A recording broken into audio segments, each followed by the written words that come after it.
আমি SK review BD থেকে বলছি। আজকে বাংলাদেশি সিনেমা জগতের সবচেয়ে হাইপ তৈরি করা মুভি সোলজার সম্পর্কে আপনাদের সামনে তুলে ধরব।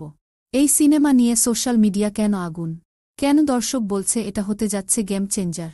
চলুন শুরু করা যাক। সিনেমার আইটেম গান ফুটেজ লিক হওয়ার পর থেকেই নেটদুনিয়া কাঁপছে।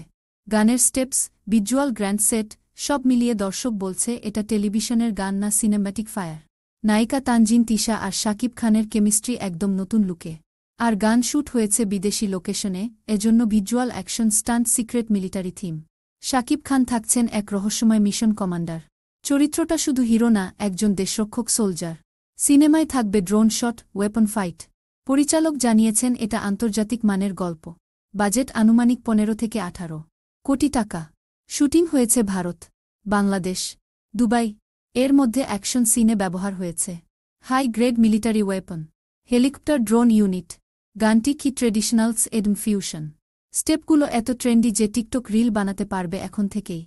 এই জন্যই গান লিক হওয়াটা সিনেমার জন্য হয়ে গেল লাভ। তো আপনারা কি মনে করেন, সোলজার শাকিব খানের সবচেয়ে বড় আন্তর্জাতিক লুকের সিনেমা হবে?